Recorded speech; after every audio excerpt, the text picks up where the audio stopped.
¿Qué tal? Buenas tardes a todos. Bienvenidos. Pues bueno, vamos a poder ya iniciar nuestra webinar, nuestra conferencia del día de hoy. Estábamos dando oportunidad a que terminaran de entrar, pero bueno, ya tenemos una buena concurrencia. Y bueno, pues considerando la hora en que estábamos citados, pues podemos dar inicio ya a nuestra conferencia del día de hoy. Y pues para ello agradecerle a nuestros invitados, conferencistas que nos están apoyando, agradecerles de antemano su participación y colaboración para que pues tanto alumnos como egresados, algunos compañeros docentes y algunos otros chicos aspirantes a la carrera a estudiar la carrera, la licenciatura en Derecho, y también alumnos de fin de semana y de algunas otras instituciones incorporadas a ANFADE, pues igual darles la bienvenida para que puedan también pues conocer un poco más de cerca sobre esta temática de la cual hoy nuestros conferencistas pues nos van a hablar y a compartir sus experiencias. Y para ello, bueno, pues de manera muy breve voy a permitir dar una semblanza curricular. Y bueno, me permito presentarles a la maestra Rosa Vanessa Valencia Ramírez. Muchas gracias, maestra, por su participación. Gracias, gracias. Independientemente de que ella es de casa y que, bueno, muchos ya la conocen, pues solo de manera formal hago la presentación. Ella es egresada de la Universidad del Desarrollo Profesional, Campus Puerto Peñasco en Sonora, maestra en educación, egresada de la Universidad Tecnológica de México. Ha sido abogada litigante desde el 2008, imparte diversas materias, catedrática de distintas universidades, como UNIDEP, UNITEC, UTECA, TecMilenio, tanto a nivel licenciatura y a nivel maestría, y evidentemente pues es docente de la Universidad de Londres. Es directora jurídica de Valtor Abogados SC y asesora jurídica de varias inmobiliarias. Maestra, gracias, bienvenida. Muchas gracias, maestra. Y de igual forma, pues bueno, también les presento al licenciado Juan Manuel Torres Vargas. Él es originario también de la Ciudad de México y tiene como formación profesional la licenciatura en Derecho. Es egresado de la Universidad Autónoma Metropolitana, perito en grafoscopía, documentoscopía y grafología por la Escuela Mexicana y Asociación Grafopsicológica. Ha trabajado en la Secretaría de la Defensa Nacional, en la Dirección General de Materiales de Guerra. Ha colaborado también en el Tribunal Superior de Justicia de la Ciudad de México, propiamente en la Quinta Sala Civil como secretario de Estudio y Cuenta de la sección de amparos. Es abogado litigante independientemente de esos cargos desde hace más de 20 años y se ha especializado en la materia civil y en materia de amparo, y es director general del despacho Valtor Abogado Sociedad Civil. De igual forma le damos la bienvenida y bueno, pues les dejamos este espacio para que nos puedan compartir sobre lo que son las pruebas del juicio familiar y bueno, sobre todo pues ante esta situación que estamos ahora pasando y todos estos cambios que vienen en la materia jurídica, la situación que estamos viendo los litigantes ante la cuestión de ahora de los juzgados y de los tribunales, pues bueno, creo que lo que nos puedan compartir esta tarde de su experiencia, pues nos va a servir de mucho a todos. Pues, adelante, por favor. Muchísimas gracias. Bien, muy buenas tardes a todos nuevamente. Tengo el gusto de conocer a varios de ustedes porque han sido mis alumnos, algunos compañeros de trabajo, y es un gusto. El tema de elección para poder compartirles el día de hoy son las pruebas en el juicio familiar, porque a veces pareciera muy sencillo que podemos saber desde qué punto partir, pero es el que podamos tener un poco más de información, más clara, qué cosas podemos hacer y qué es lo que sucede. Aquí principalmente queremos mencionarles que nuestro ordenamiento jurídico es muy claro. Si nosotros necesitamos hablar de una prueba, por ejemplo, de una confesional, nosotros nos vamos a nuestro apartado y ahí está desmenuzado qué es, para qué nos sirve, cómo la debemos presentar, etcétera. Sin embargo, en la práctica, muchas veces nos encontramos con unas grandes diferencias y de repente podemos saber que, como en otros temas, se vuelve una teoría. Principalmente, ¿dónde y cómo van a nacer nuestras pruebas? Todo tiene que partir de un escrito inicial de demanda, el cual está contemplado e integrado por 4 capítulos importantes, como son las pretensiones, los hechos, los fundamentos aplicables y las pruebas. Para ello vamos a compartirles también una presentación.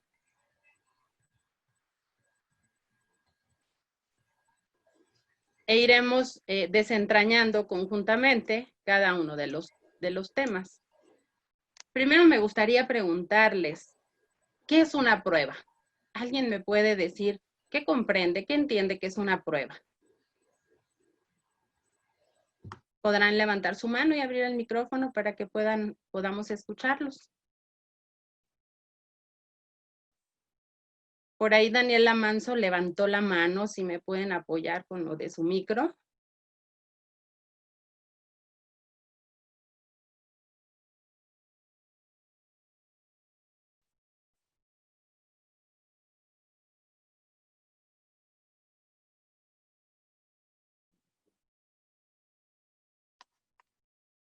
Creo que no. No, no lo puedo desactivarle. No la puede desactivar. No. Ok, bueno. Vamos a entender después de lo anterior. Nosotros debemos entender que en un escrito inicial de demanda les hablaba de estos capítulos. ¿Qué son las pretensiones? Las pretensiones la pretensión deriva del latín practentio, que significa solicitar para conseguir algo que deseamos.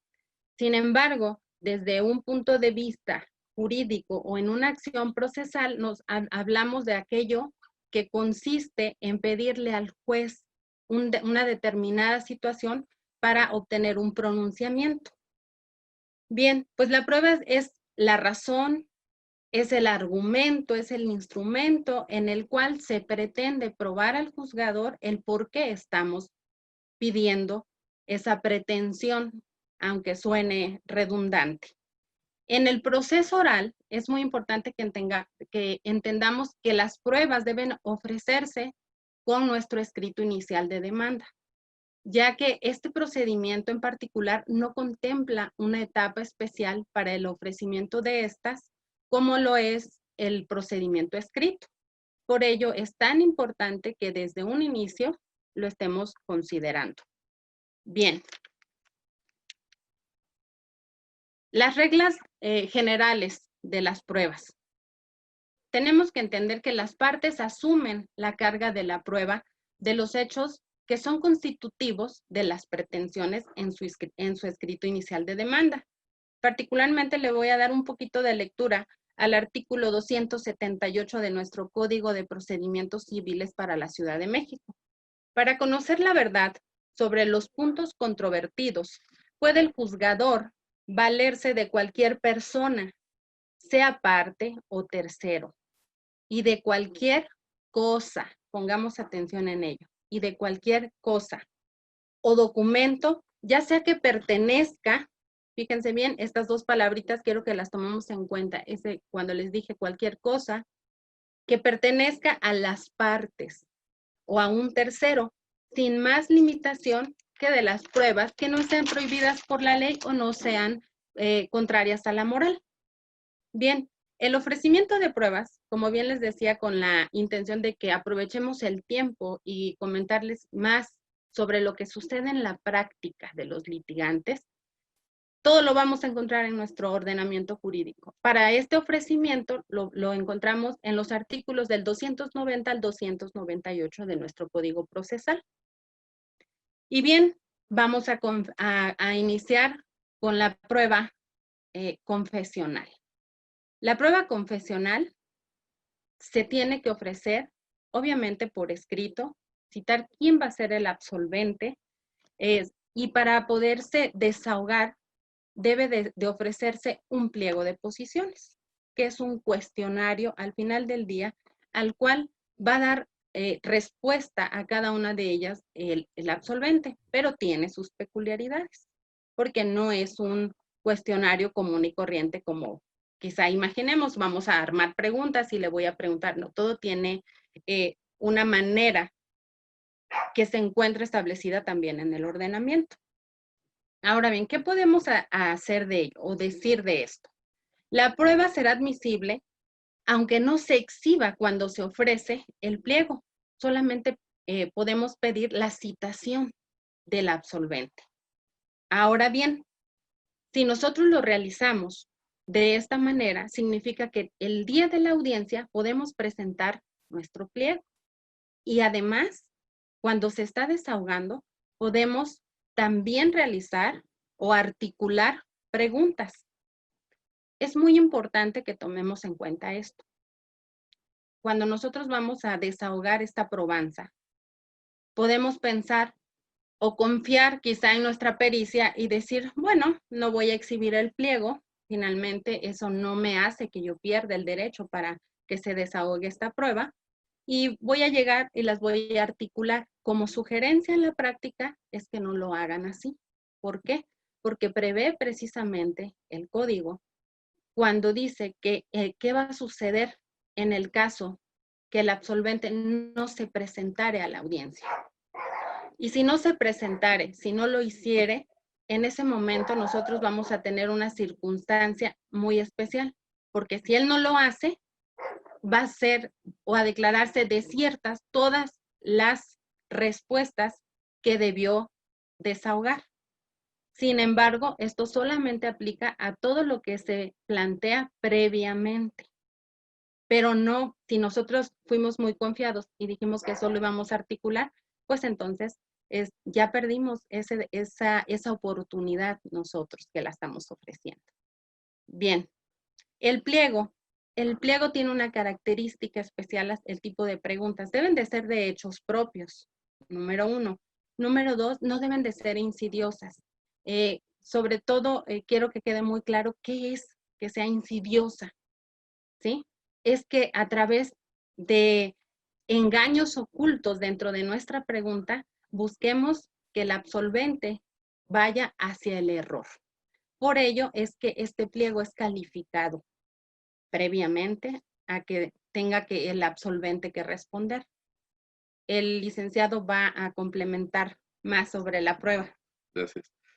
Buenas tardes a todos. Fíjense que, como decía la licenciada, que esto es una aportación, una pequeña aportación, pero ya lo queremos hacer ya en el plano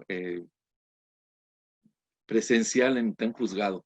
Porque la teoría, bueno, como dijo la licenciada, está en nuestros códigos, la podemos ver, la podemos checar, pero la práctica pues tiene su particularidad. Entonces, cuando se está en un juzgado, bueno, pues como dijo la licenciada, yo presento mi prueba, ofrezco mi prueba confesional junto con otras pruebas, que más adelante vamos a detallar, pero no ofrezco mi pliego de posiciones.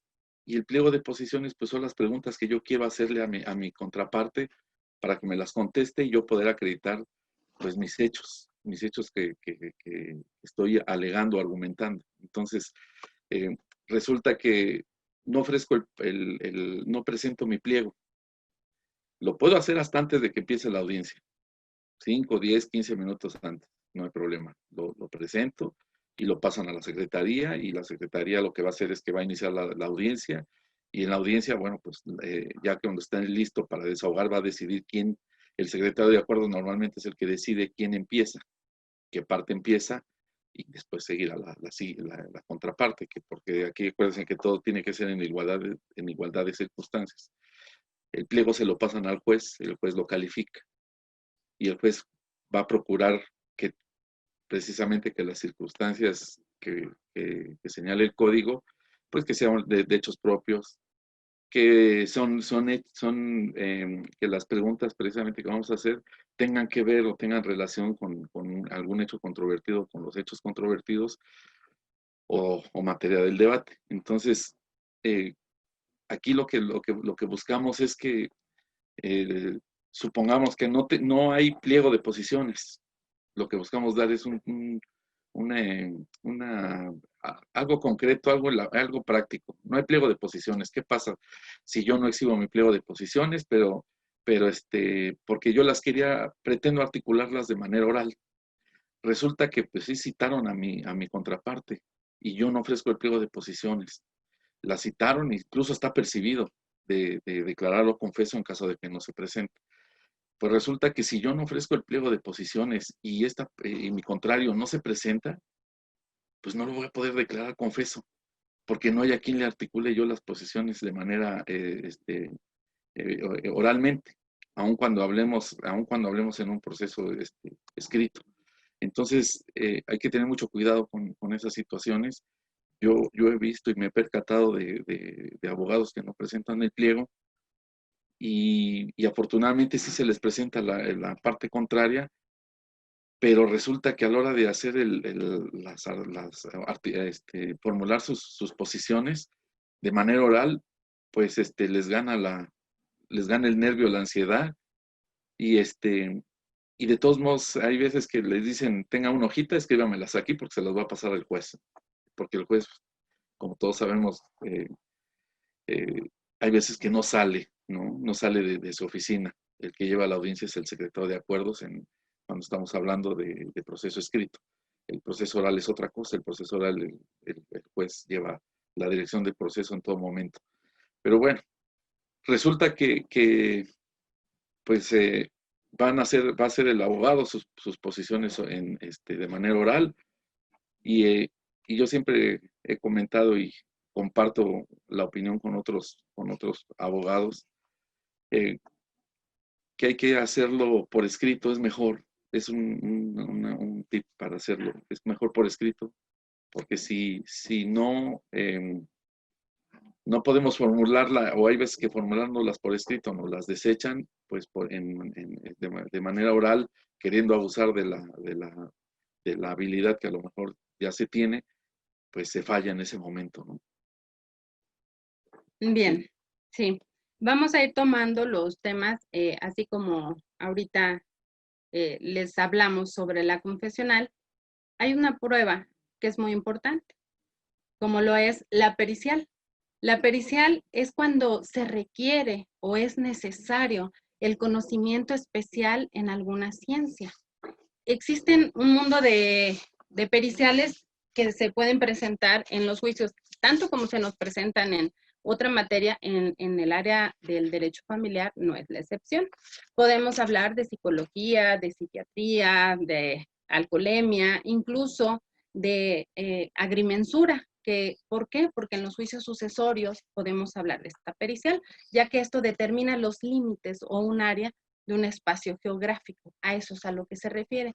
Pero independientemente de la prueba pericial que nosotros estemos ofreciendo, es importante que se ofrezca de la manera adecuada, tal como nos lo indica el ordenamiento jurídico. ¿Y esto a qué se refiere?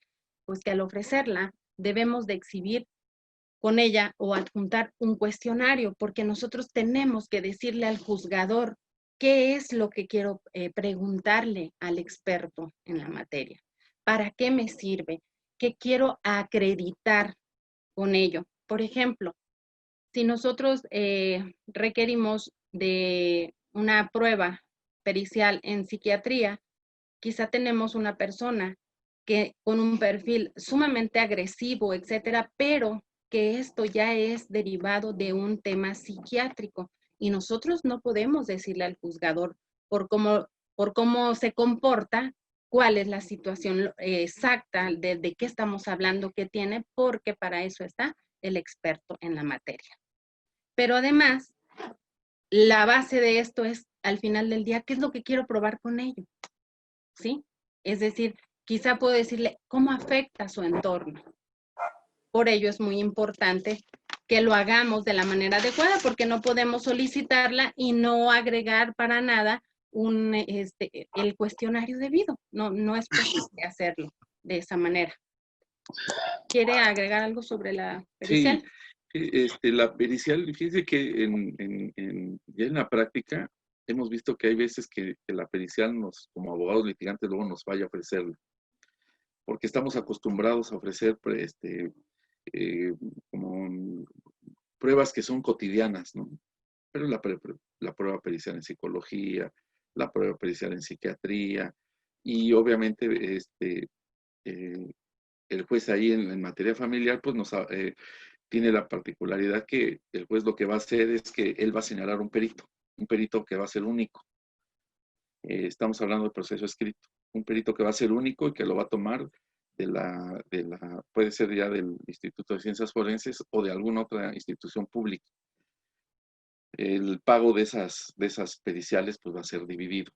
Es muy importante que se pueda ofrecer debidamente. Tenemos que decirle sobre qué cuestiones va a versar, cuáles son los puntos a desarrollar, y vamos a tener que ofrecer un cuestionario. Ese cuestionario, pues propiamente son preguntas dirigidas al perito para que nos diga lo que nosotros queremos hacerle notar al juez y que al momento de la valoración, pues vea, por ejemplo, si la persona es generadora de violencia, si la persona tiene una alteración de tipo emocional, o si la persona, bueno, pues, qué impacto tiene la convivencia de esta persona en un núcleo familiar. Entonces, pero hemos visto muchas veces que hay una prueba pericial en particular que se ofrece muy cotidianamente, y la vemos que la ofrecen imprimiendo mensajes de datos de WhatsApp o correos electrónicos. Y se ofrece así, le toman captura de pantalla, lo imprimen y lo ofrecen.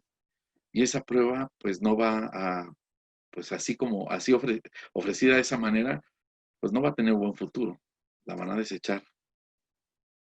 Pero ahorita vamos a ahondar sobre esa situación. Vamos a pasar a ver una prueba que la maestra va a comentar.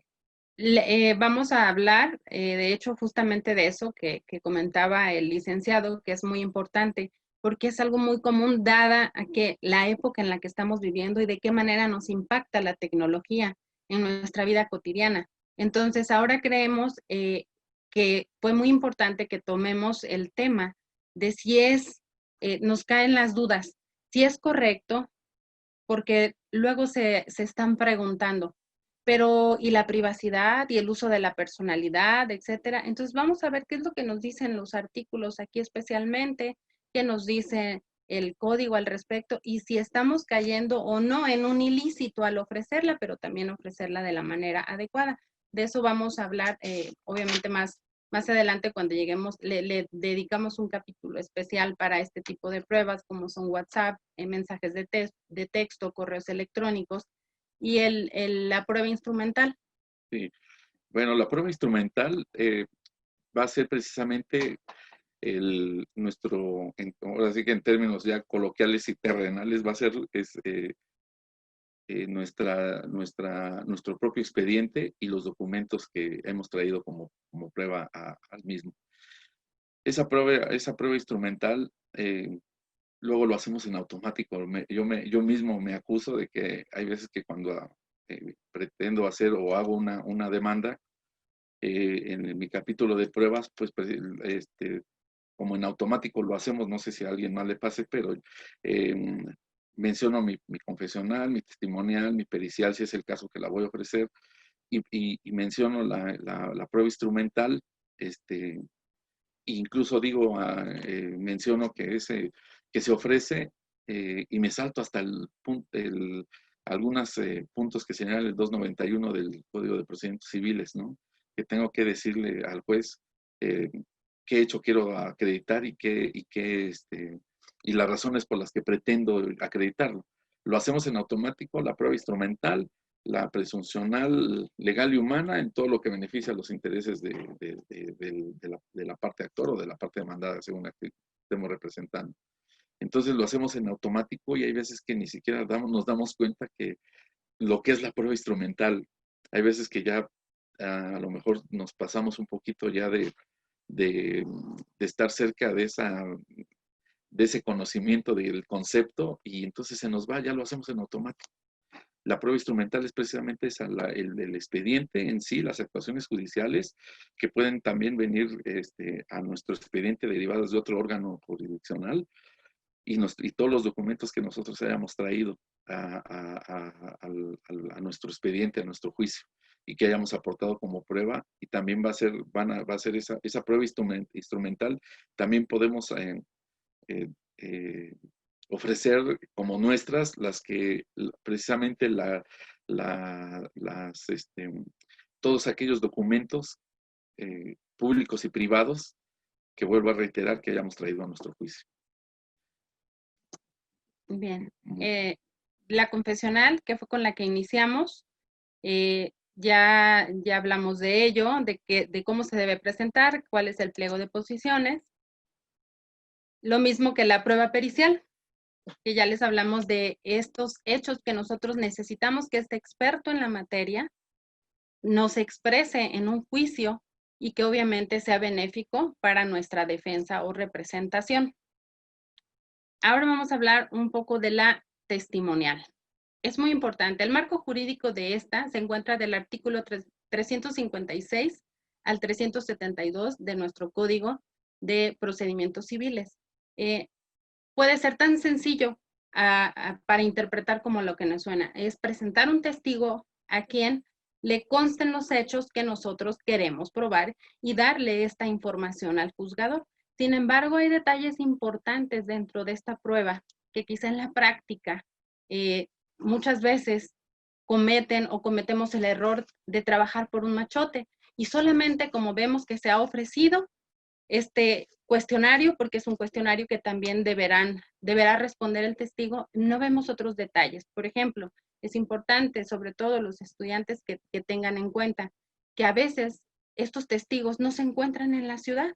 Si nos hablamos de una jurisdicción como aquí, la Ciudad de México, puede ser que nuestros testigos se encuentren en cualquier otro estado o incluso en el extranjero, lo cual deberemos mencionar del momento que estamos ofreciendo esta prueba, pero para ello, por la circunstancia tan especial, el juzgador nos dará de 60 a 90 días para que ello se desahogue, porque en algunos casos requeriremos incluso de exhorto.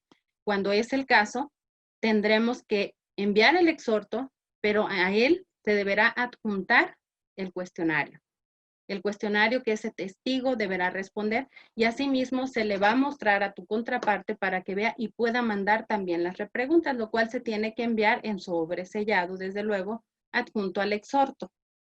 Y para otra circunstancia especial que tenemos, a veces nuestros testigos pueden ser personas mayores de 60 años o enfermas.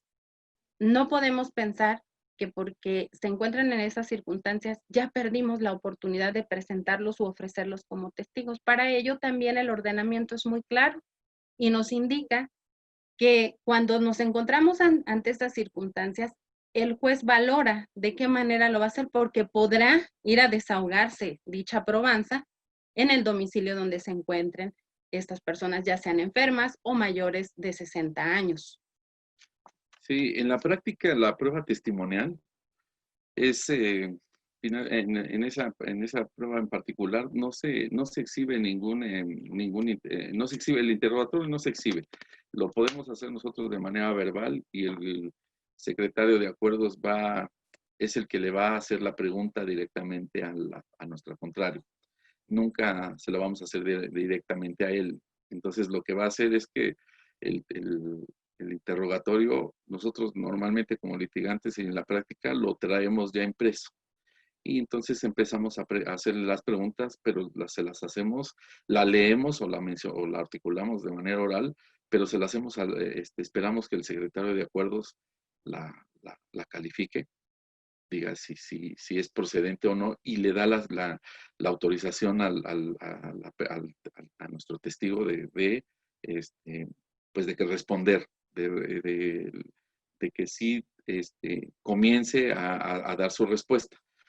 La testimonial, como lo decía la licenciada, hay veces que en la práctica no se nos presenta mucho o es muy raro que se presenten testimonios o testigos que estén fuera de la ciudad, en algún estado de la República o estén en algún otro país. Entonces, cuando están en algún estado de la República, bueno, pues vía exhorto se mandará a desahogar esa prueba y vía carta rogatoria cuando se encuentre fuera del país. Así es como se maneja y el juez es el que va a otorgar en qué término se deberá desahogar esa prueba. 60 o 90 días dependiendo prácticamente es dependiendo de dónde esté el testigo. Es cuando toma la decisión de darnos el término. Bien, el tiempo pasa muy rápido y sin embargo este es un tema que yo creo que a muchos nos inquieta, nos interesa tener un poco más de conocimiento al respecto. El artículo 374 nos dice con claridad, fíjense bien, hablando de la prueba en especial, pero habla también de los registros dactiloscópicos, fonográficos y demás elementos que produzcan convicción en el ánimo del juez. Asimismo, en los artículos 278, 287 y 289 vamos a encontrar esa similitud. Si recuerdan, cuando empecé a darle lectura al artículo 278, les hablaba de cómo lo expresa solamente como cosa, pero que sea importante y que tenga pruebas para que sean de importancia para nuestro juzgador.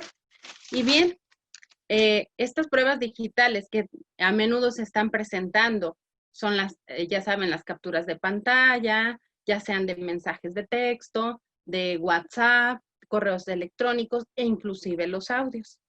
Y es muy importante. Para ello va a comenzar a hablarles el licenciado y después también quiero agregar algún dato importante cuando esta prueba nos lleve, porque nos va a llevar también a requerir de una pericial. Y entonces vamos a hablar de quién es la figura prestador de servicios de certificación. Por favor, licenciado. Sí, la prueba, fíjense que la prueba pericial, cuando quieren hacer valer mensajes de texto, mensajes de datos, que pueden ser de los de texto, de correos electrónicos o de WhatsApp, bueno, siempre vemos cotidianamente que se comete el error, como litigantes lo cometemos, a veces de imprimir esos correos, de imprimir esos WhatsApp o imprimir los mensajes de texto. Los imprimimos y se los manejamos al juzgado como una prueba. Y pretendemos que sea una prueba, no lo es, pero bueno, la pretendemos que así sea. Está mal ofrecida, nos la rechazan o finalmente pues nunca se nos toma en cuenta o nos objeta la parte contraria. Y obviamente no va a tener buen futuro. Esa prueba no va a llegar incluso a desahogarse como tal. Y obviamente al momento que el juzgador valore la prueba o valore las pruebas en su conjunto, pues no nos beneficia a nuestros intereses. Entonces, esas pruebas, ese tipo de pruebas, pues no se ofrecen así. Sí, el presentar una impresión de un texto, de un mensaje de texto, de un WhatsApp o de un correo electrónico, es la representación de lo que queremos la representación del contenido de lo que queremos que vea el juzgador. Pero acuérdense que este tipo de pruebas, así pretendidas, estas pretendidas pruebas se pueden manipular. Porque pues, como obra en una impresión, pues las impresiones se pueden manipular. Y lo que queremos es convencer, darle elementos de convicción al juzgador. ¿Para qué? Para justificar y acreditar algún hecho que estemos alegando y que tenga relación directa con este tipo de mensajes de datos. Entonces, ¿qué tenemos que hacer? Bueno, pues lo que tenemos que hacer es que sí vamos a presentar, en mi opinión personal, presentamos la representación, que es la impresión de esos mensajes. Si se trata de un teléfono, es lo común y lo normal, por eso lo mencionamos. Lo que debemos de hacer es presentar el teléfono, sí ofrecer un perito, claro que sí, porque finalmente yo siempre he sido del pensamiento de que más vale que me sobre y no que me falte. Entonces ofrezco mi perito también.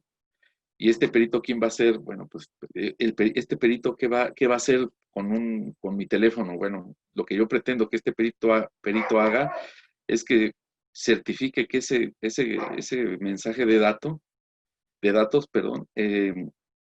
no lo he modificado, sí salió de mi teléfono, sí llegó a su destinatario, yo como emisor lo mandé y sí llegó al receptor y que ha permanecido así, no ha sido modificado.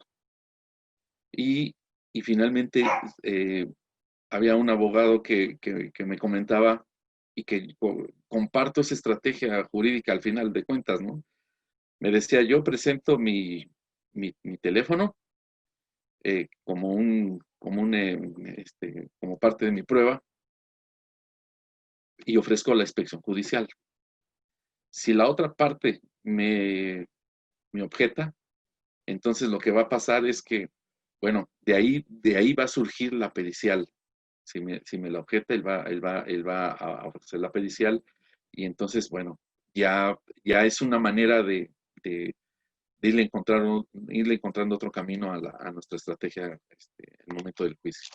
Y cuando llegamos a ese momento, si estamos hablando, ¿y cómo es eso? ¿Qué tengo que hacer? A ver, ¿cómo un perito para este tipo de documentos existe? ¿Cómo? ¿Quién es el facultado para ello? Les mencioné esta figura que es tan importante, que es el prestador de servicios de certificación. Finalmente, es un fedatario público, pero con una facultad limitada, no como el fedatario público que nosotros conocemos o denominado notario, porque la función de este prestador de servicios está limitada solamente para expedir certificados electrónicos. Presta también servicios relacionados con la firma electrónica, pero ¿quién lo faculta? ¿Cómo puede hacerlo? Lo faculta la Secretaría de Economía y esta facultad se encuentra regulada en la norma oficial mexicana 151. Que precisamente, ¿qué nos dice para ello? Voy a darles un poco de lectura de lo que nos dice esta norma. Dice, las constancias permiten a una persona moral o física, porque puede ser una empresa que tenga esta capacidad, para acreditar ante cualquier tercero o autoridad que los documentos electrónicos se han conservado íntegros y sin cambios desde el momento de su generación. Es así como damos cumplimiento con la norma oficial mexicana 151 y es entonces cuando nosotros podemos ofrecer la intervención de este prestador de servicios. ¿Sí? Sí, les comentaba que el error que cometemos muchas veces es de ofrecer la pura representación del contenido de un mensaje y esa no va a constituir una prueba, no nos va a beneficiar a nuestros intereses y obviamente incluso no va a ser valorada y corremos el riesgo de que hasta que sea desechada. Entonces, es muy importante que esto lo hagamos porque es el pan nuestro de cada día. Yo en la práctica lo veo de 10 asuntos familiares, a lo mejor en 5 lo hacen o hasta en 6 o un poquito más de la mitad. Entonces, hay que tener mucho cuidado con esto porque no es la forma de vida, no está, la tecnología nos llega de una manera tan brutal que nos va, incluso hay veces que nos va rebasando. Entonces, hay que tener mucho cuidado para el ofrecimiento de este tipo de pruebas y finalmente la finalidad pues, de esta charla que tenemos con ustedes es precisamente compartir la experiencia que en la práctica para que no nos pase o para que no les pase.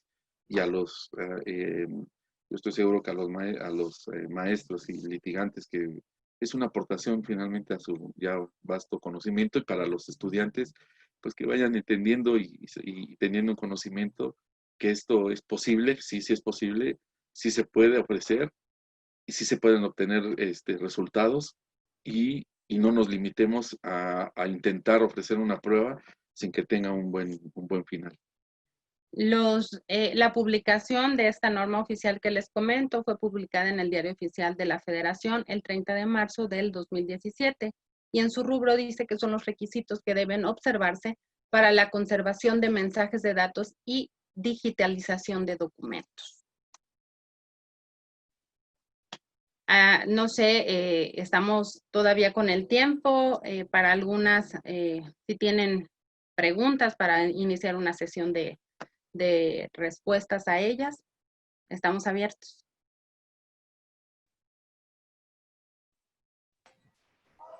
Gracias, maestro. alguno de nuestros asistentes si quisiera hacer alguna aportación, algún comentario o pregunta para que nos puedan mandar ya sea por el chat o habilitar su micrófono. Daniel Leal tiene levantada su mano.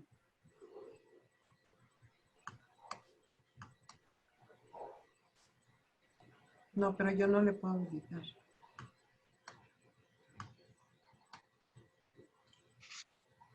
Y si nos escribiera la pregunta en caso que no puedan en el chat. Yo sí tengo una pregunta. Sí. ¿Qué tan importante sería hasta el día de hoy, conociendo, bueno, la actualidad en la cual vivimos, que todas las pruebas pasaran por algún tipo de fedatario o que fueran acreditadas ante otra autoridad para que sean acreditables ante el juez y podernos dar un fallo a nosotros?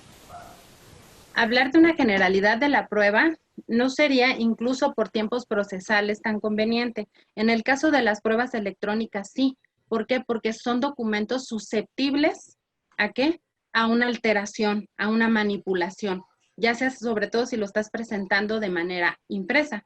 Sin embargo, si una de tus pruebas que estás ofreciendo es un acta de nacimiento o es un acta de matrimonio, no requiere pasar ya por ninguna autorización además de la prueba. El propio documento sabemos que lleva un lineamiento para poder adquirirse.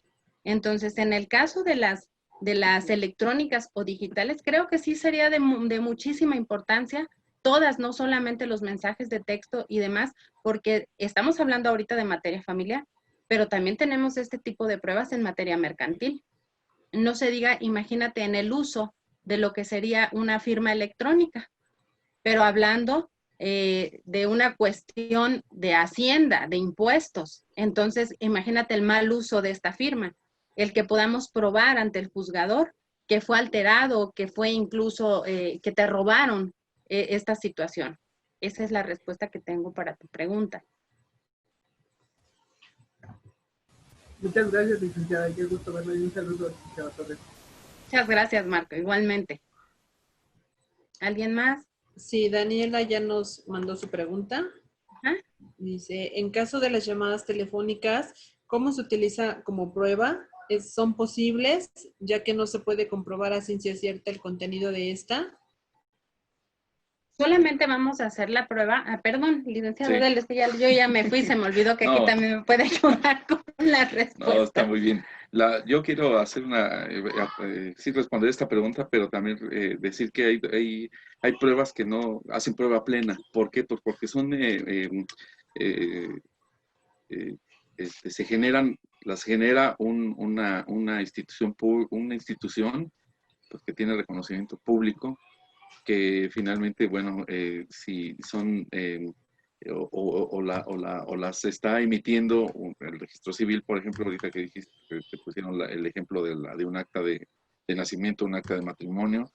Bueno, pues esa hace prueba plena porque es un documento público y emitido por una institución o una dependencia que no requiere validarse ya aún más. Bueno, con respecto a la cuestión de las llamadas telefónicas, bueno, el contenido, pues difícilmente lo vamos a poder, difícilmente lo vamos a acreditar, salvo que nos metamos en una situación de grabar la llamada, pero para grabar la llamada y poderlo ofrecer en un juicio en materia familiar, pues obviamente el juzgador que tiene que estar convencido de que, bueno, pues un ejemplo de que Margarita le llamó a Daniel, pero y Margarita y Daniel sí son los mismos que están compareciendo en el juicio como partes. Difícilmente eso se va a poder acreditar el contenido de la llamada. Yo más bien ahí ya esta estrategia que vamos a ir buscando los abogados. ¿Para qué? Bueno, no la vamos a poner más sencilla. Si yo le digo al juez o le detallo en mi demanda, en mi escrito inicial de demanda, que Margarita me llama a las 3 de la mañana y eso me está violentando de esa forma, y yo le doy los elementos para acreditar que de su número telefónico, que está su nombre, a mi número telefónico, que también está mi nombre, recibo esa serie de llamadas, eso sí lo podría hacer. Y aquí es donde nosotros tenemos que, como abogados y para ustedes, para los muchachos que están estudiando la carrera, bueno, no nos metamos el pie nosotros solitos. ¿Qué vamos a hacer? Bueno, pues vamos a hacer eso. Vamos cuando nos cae un asunto, normalmente, pues le damos un estudio. Y ese estudio, cuando nos hacemos cargo de un negocio, un asunto, pues ese estudio va a ser precisamente para eso, para plantear una estrategia, para ver cómo yo le puedo acreditar al juez sin meterme en situaciones de las que a lo mejor yo solito me las voy a complicar. Entonces, ¿yo qué haría? Bueno, pues yo más bien haría esa situación, no el contenido, pero sí que ha habido ese tipo, esas llamadas salientes de un número que son propios de una de las partes a otro que es mi contrario, ¿no? Daniela, si era dar respuesta a tu pregunta esto.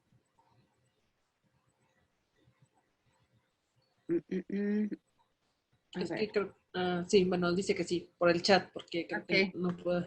Sí, gracias. Otro comentario, otra pregunta de Manuel Efraín González. Dice, si se llegasen a presentar esas pruebas digitales como una conversación de WhatsApp que fueron alteradas sin dejar rastro de esa modificación y conforme a ese proceso que ya son válidas, ¿se podría hacer alguna valoración de esa prueba para verificar esa modificación? Sí, por supuesto. Para ello tenemos a la figura de quien les hablé, ¿sí? Al prestador de servicios que está facultado únicamente para eso, porque es un experto en la materia y ellos tienen toda la tecnología y demás para saber, porque definitivamente, aun cuando hablemos y creamos que es perfecta y que no nos traiciona, por supuesto que existe el rastro de en qué momento fue manipulada.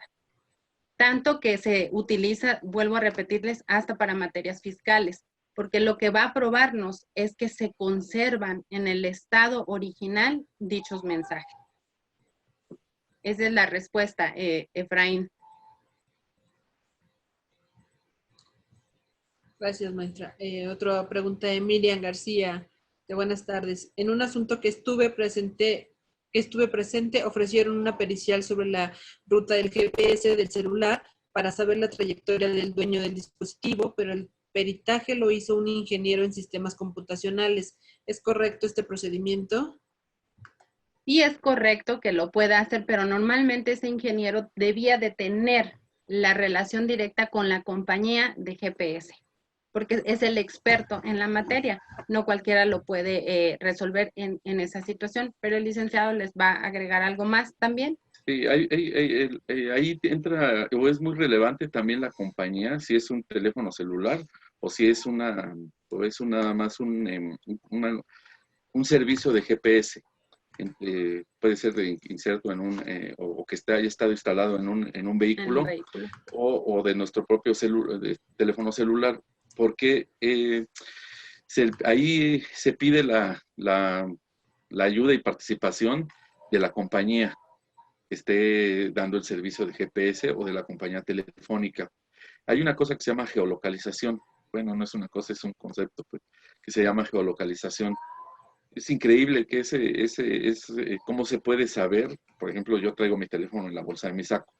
Si yo me muevo de aquí a la siguiente calle, exactamente, y hayan pasado 2, 3 meses, no tiene ningún problema en decirme que el día 13 de agosto del 2020, yo estuve en la Avenida Niños Héroes 132 y de ahí me moví en 10 minutos me moví al Metro Niños Héroes.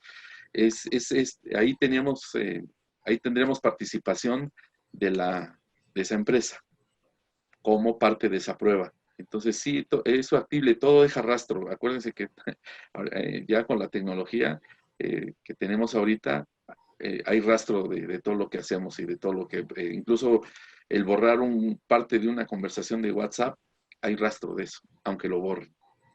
Aunque digan que son 7 minutos y que en 7 minutos lo puedes borrar y ya que nadie se da cuenta y déjele, no es cierto. Sí, estas cosas fallan, ¿eh? Eso lo digo por los que quieran tener ahí un mensajito oculto y no se lo quieran compartir y digan, ay, me van a torcer, ¿no? Me van a decir, no. Es por eso, no se confíen, porque para todo recuerden que es importante ello. Roberto Gómez, veo que está levantando la mano. No sé si tienes alguna pregunta, Roberto, o quieres escribirla porque no pueden abrir los micros.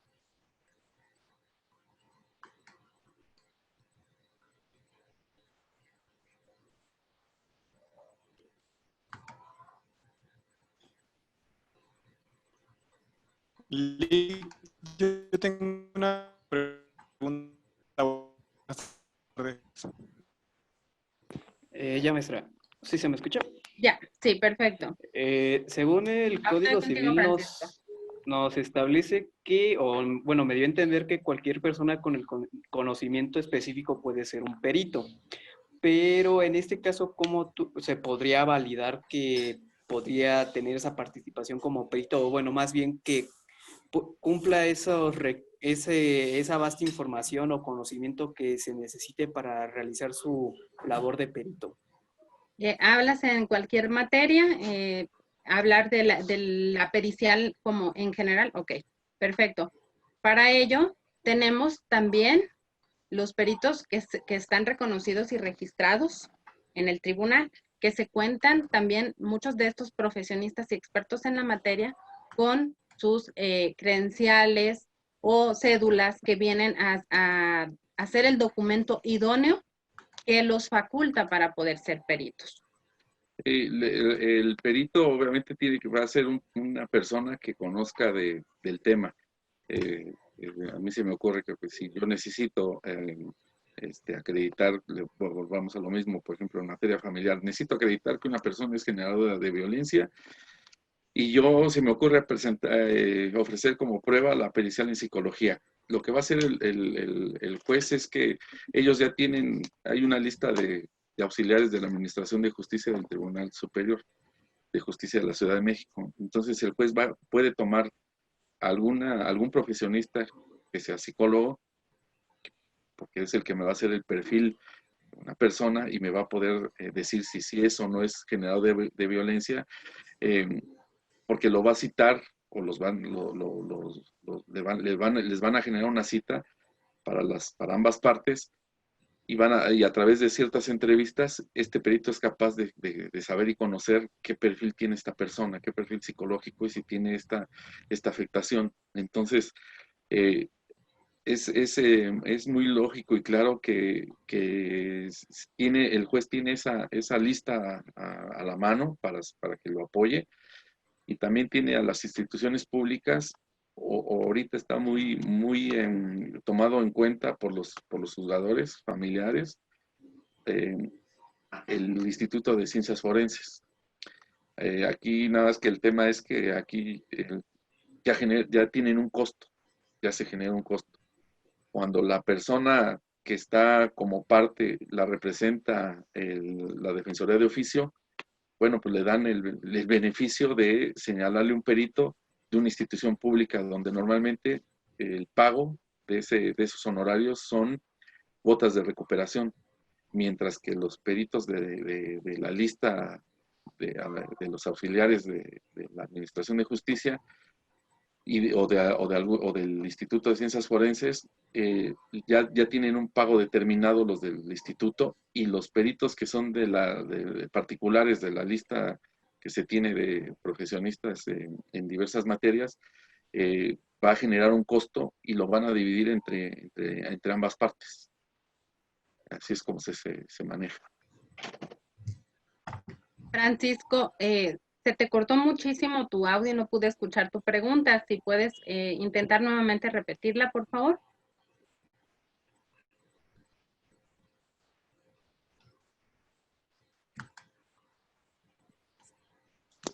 Ahora sí, Lexi, ¿me escucho? Perfecto.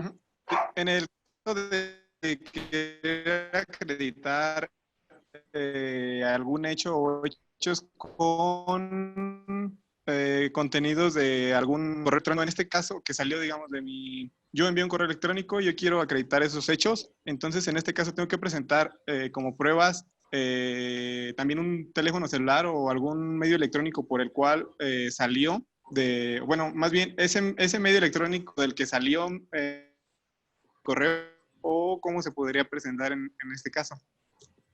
Sí, normalmente si salió de un ordenador o de una computadora o de nuestro teléfono celular, volvemos a la misma situación. La tecnología es tal que ya tenemos nuestro correo, ya no tenemos que prender la computadora, ya el correo también está en el teléfono. Entonces, normalmente, ¿qué se hace?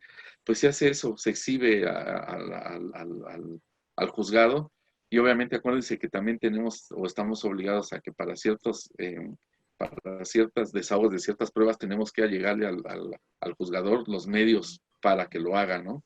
En el caso del teléfono, pues yo te podría decir que podría hacer lo mismo que comentaba en plática con otro abogado. Yo presento mi teléfono y ofrezco la inspección judicial. Si la otra parte me quisiera eh, alegar pues que él no lo recibió, que lo manipulé, bueno, pues para eso está ya propiamente un perito.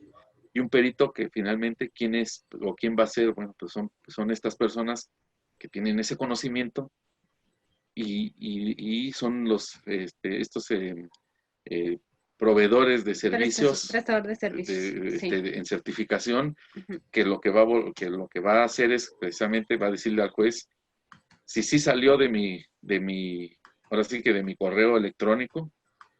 ¿Cómo se va a saber esto? Pues acuérdense que tenemos una IP, si es que lo mandamos de nuestra casa y conectados nosotros a nuestro servicio de Wi-Fi o de Internet, y entonces todo eso va a dejar un rastro. Entonces, lo que vamos a hacer, incluso yo por práctica, lo que hago es que cuando voy a presentar una pericial, pues busco la manera de contactarme con una persona que tenga esos conocimientos para que incluso él sea el que me diga, ¿sabes qué? Mira, haz estas preguntas para que sea idónea, para que sea una pericial que sí sea de peso y que sí me brinde los resultados que busco. Y por ende sí es muy recomendable, y sobre todo imagínate si lo que quieres presentar son audios, porque ya ven que ahora las notas de voz también es una de las cosas que más hacemos. Para que lo puedas presentar, pues no te limites a presentarlo en una USB o en un CD, tienes que presentar con ello el aparato para que pueda reproducirlo y pueda escucharlo el juzgador, ¿sí? Porque nada nos hace pensar que el juzgador o el tribunal esté obligado a tener los medios para que se vaya a reproducir la prueba que a ti te beneficia. Eres tú quien estás obligado a llevarse. ¿De acuerdo? ¿Alguien más? ¿Otra pregunta? Sí, tengo una pregunta que nos enviaron también por WhatsApp. Dice, ¿se puede ofrecer como prueba algún mensaje que se mande a un tercero y se debe acreditar cómo se obtuvo? ¿Yo? Okay. Bueno, agarramos ahí de los dos así de... Bueno, esto parte con la regla general de las pruebas. Las pruebas deben de ser que estén hablando de las partes. Ya el que estemos hablando de un tercero, ahí la manera de ofrecerla o que se pueda desahogar es solamente que el juez sea quien lo pida, pero él, ya nosotros no, porque es un tercero, ya no es de las partes, y el juez sí está facultado para cualquier prueba, ya sea directa de las partes, de algún tercero, de algún documento o algo, porque si nosotros lo hacemos, entonces sí estamos cayendo en el ilícito, porque yo ya me estoy yendo con un tercero que no es parte del juicio, y ahí sí nos podemos meter con el lío de la personalidad, de la privacidad, de todo este marco jurídico y normativas que de ello hablan. El único indicado para poderlo hacer es el juez o la autoridad, si estamos hablando de materia penal, por ejemplo. Gracias, maestra. Hay otro comentario de Mariana Cruz. Dice, pregunta, ¿son 100% efectivas o válidas? Es decir, ¿tienen o le dan el mismo valor que a las demás pruebas?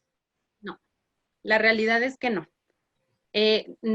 Imagínense ustedes, y no nada más en el ofrecimiento, a veces hasta en el gasto mismo que esto nos puede generar, porque alguna prueba o alguna situación que nosotros estemos expresando va a requerir de una pericial.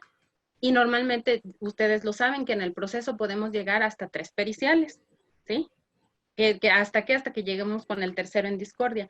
Sin embargo, hay muchas pruebas que son plenas y que no nos van a generar ni el gasto y que nos hacen, que no están en una tela de juicio ni de discusión. Que es como si hablásemos de un hecho no controvertido. Entonces, estas sí dependen mucho del juzgador y algo muy importante sí decirles que en la práctica sucede.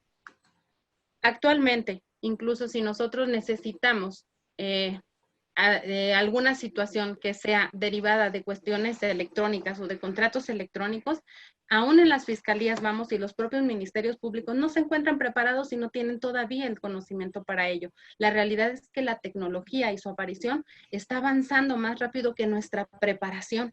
Y nosotros, incluso la búsqueda de estos documentos que existan, dónde buscar, qué hacer, se encuentra todavía bastante limitada.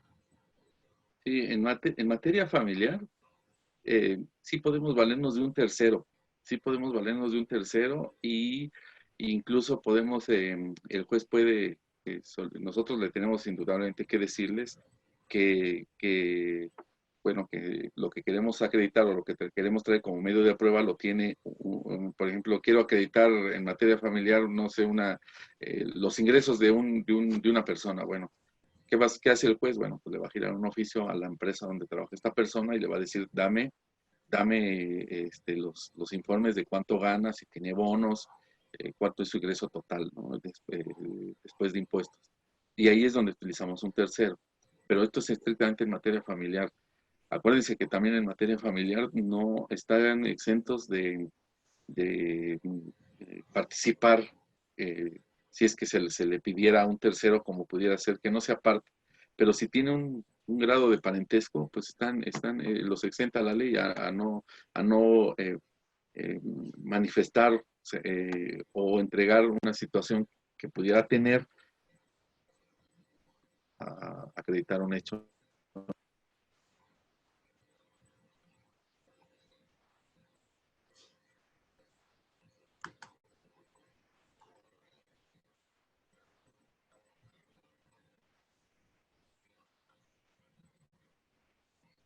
No sé si alguien tiene alguna otra pregunta, algún comentario.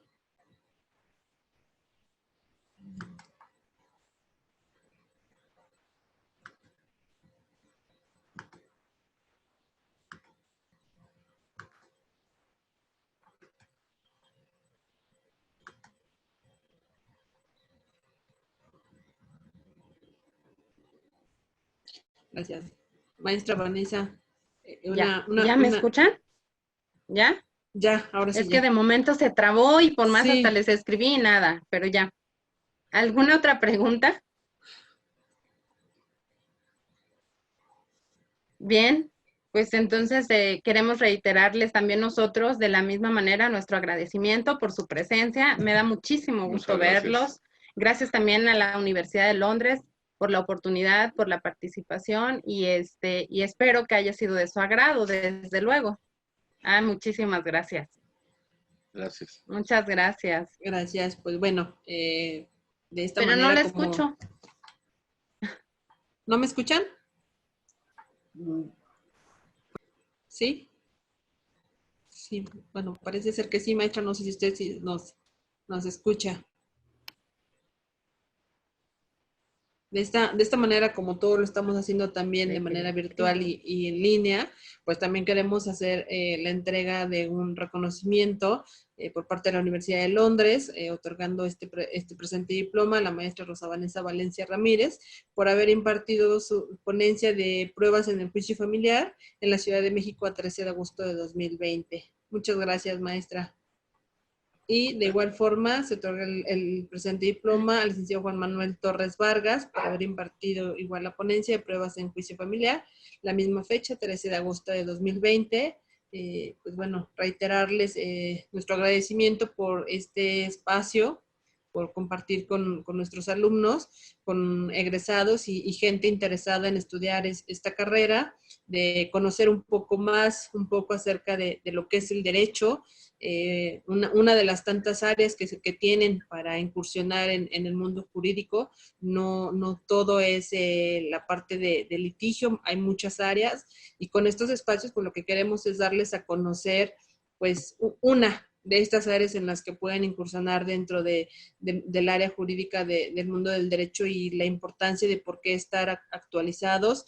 Y pues, ¿por qué no? A los que se conectaron con nosotros el día de hoy y están como aspirantes, pues invitarlos a que puedan estudiar también con nosotros dentro de la Universidad de Londres, con el programa que nosotros tenemos, y que bueno, que me parece que pues los alumnos egresados y que hoy mismo están conectados también con nosotros, puedan dar de alguna forma el testimonio de lo importante que es esta carrera y del campo laboral que tienen, y de lo importante que es estar preparados. Les están colocando aquí un código QR para que lo puedan escanear y poder solicitar su constancia de participación para todos los que se conectaron esta tarde. Y pues de nueva cuenta agradecerles a todos. Les estarán llegando, bueno, por su correo en el momento de registrarse. Sí les pido un poquito de paciencia porque, bueno, afortunadamente hemos tenido muchos eventos de las diferentes carreras y bueno, entonces están haciendo llegar a sus correos las constancias. Es importante también que los verifiquen de pronto en el spam, que llegan estos correos, pues, para que puedan tener sus constancias de participación.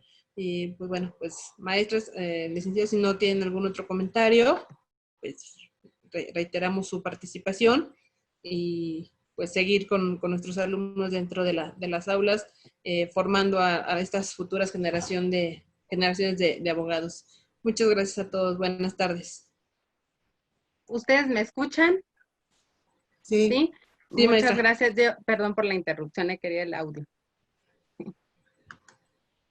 Muy bien. Lo que pasa, maestra, es que nosotros nos quedamos sin audio. No, yo no los escucho, pero para nada los veo perfectos, se mueven, nadie está congelado, pero me quedé sin audio, ¿no? Entonces no escuché nada, pero estoy segura que fue algo bueno y no nos reprobó, maestra, yo pienso. No, maestra, Ok. pero bueno, vieron su constancia, estábamos dando lectura al diploma que les damos, ¿no? El reconocimiento que damos por su participación, invitándolos a los chicos a que se sigan preparando en esta carrera de Derecho, de conocer todas las áreas y las oportunidades del campo laboral que tenemos dentro de esta carrera. Muchísimas gracias a todos. Abre tu audio, Fer, o alguien que me auxilie a ver si escucho de alguna manera. ¿Me oye Milik? No, tampoco no. No nos escucha. Bueno, creo que no, pero pues supongo que ya nos estamos despidiendo y también me voy a mi clase. Les agradezco mucho y espero que haya sido de su agrado. Sin duda hay tema suficiente para hablar de las pruebas electrónicas especialmente. Se puede preparar toda una nada más de ese tema que es bastante amplio. Sí, estoy viendo los comentarios, eso sí los he estado leyendo. Muchísimas gracias, me da mucho gusto que haya sido de su agrado. Pues justo pensar que dentro de estos temas y de todo por lo que estamos pasando ante esta situación de la tecnología que lo hemos comentado ya nos ha alcanzado, chicos, hay que prepararnos. Hay mucho que legislar en esta materia con todos estos cambios. Entonces, pues quienes vayan a ese camino laboral, pues también hay que pensar que México necesita de muy buenos asesores para crear este tipo de iniciativas y empezar a legislar en todas estas materias. Pues bueno, muchas gracias a todos y nos vemos hasta pronto.